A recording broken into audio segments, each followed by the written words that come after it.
Hello, Acho. Let's see out the questions. Questions is a bomb of mass 12 kg at rest explodes into two fragments of masses in the ratio of 1:3. The kinetic energy of a smaller fragment is 216 joule. The linear momentum of heavier fragment in kg meter पर second is. यहाँ पर हमसे बोला जा रहा है कि bomb है जिसका मास हमें दे रखा है 12 kg के बराबर। वो एक्सप्लोड हो जाता है इनटू टू फ्रैगमेंट्स, एक स्मॉलर होगा तो एक बिगर फ्रैगमेंट होगा। सो उनकी जो काइनेटिक एनर्जी है उसका रेशियो 1:3 हो और स्मॉलर फ्रैगमेंट के लिए एनर्जी 216 जूल के बराबर हो। सो हमें लीनियर मोमेंटम फाइंड करना है हेवियर फ्रैगमेंट के लिए। तो चलिए स्टार्ट करते हैं सॉल्यूशन से, but before of its let's talk about the key concept which we are going to use here for this question. So सबसे पहले तो हम मोमेंटम का फॉर्मूला लिख देंगे कि momentum is equal to mass into velocity होगा। सेकंड थिंग, हम कंजर्वेशन ऑफ मोमेंटम का यूज करेंगे, that is initial momentum is equal to final momentum. And third formula हम यूज करेंगे the formula of kinetic energy in terms of momentum. This will be equals to momentum का square divided by twice of m, जहां पर m मास होगा और p linear momentum को indicate करता है। सो इन सभी फॉर्मूलाज के बेसिस सबसे पहले तो हम क्या करते हैं, kinetic energy of the smaller to bigger fragment उसका रेशियो निकालते हैं k1/k2। So it will be equals to p1 का square divided by twice of m1 divided by p2 का square by twice of m2। अब चूंकि conservation of momentum का use करेंगे, so initial momentum equals to final momentum. So initially जो भी bigger drop, so initial momentum तो zero होगा, यानी कि फाइनल मोमेंटम में जो भी लीनियर मोमेंटम है यानी कि स्मॉल फ्रैगमेंट का मोमेंटम वो linear momentum of larger fragment के इक्वल हो जाएगा।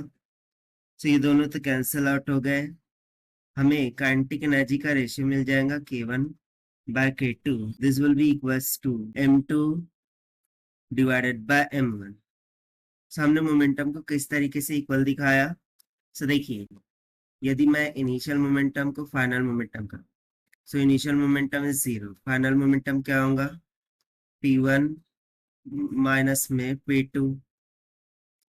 सो इस वजह से p1 इज इक्वल टू क्या हो गया p2 की, जहां पे p1 p2 स्मॉलर और लार्जर फ्रैगमेंट्स के लीनियर मोमेंटम्स को इंडिकेट करना। हमें काइनेटिक एनर्जी का तो रेशियो दे रखा था 3:1 की इक्वल, सो हम यहाँ पर रख देंगे 3:1। This will be equals to k1 कितना है 216 जूल्स डिवाइडेड बाय k2। सो हमें k2 का मान मिल जाएगा 72 joules के equal. But as per the question, since we had to calculate the momentum of heavier fragment, which is nothing but P2, so it will be goes to under root of 2 times of M2 times of K2. और ये हमने कहाँ से लिखा है, by using the formula number 3rd. Now from given, देखिए ये जो रेशियो हमने फाइंड किया है, सो k1/k2 कितना है 3:1, यानी कि m2 बाय m1 3:1 हो जाएगा। अब टोटल मास यदि मैं देखूं, सो 12 kg है, इसको मैं 3:1 में डिवाइड करूं, सो कैसे डिवाइड हो जाएगा, एक तो 3 1 3 यानी कि 3 kg हो जाएगा एंड 3 3 9, दूसरा कितना हो जाएगा 9 kg, क्योंकि मासेस भी सेम रेशियो में डिवाइड होंगे 3:1 में। So therefore m2 will be comes out equals to 3/4 into 12 यानी कि 9 kg। सो ये हमने कैलकुलेशन करके भी बता दिया कि m2 कैसे आया। अब इस m2 को यहाँ पर सब्स्टिट्यूट कर देंगे, so p2 is equal to under root 2 times of m2 हो गया 9 मल्टीप्लाई बाय K2 72, सो बाहर निकल के कितना बन जाएगा 36 kg मीटर पर सेकंड। और यही हो जाएगा हमारा required answer for this question, जो कि हमने फाइंड आउट किया है by using the concept of conservation of momentum, kinetic energy in terms of momentum and formula of momentum. So as per the given option A is correct. So this is the required solution. I hope you understand well. Best of luck. Thank you.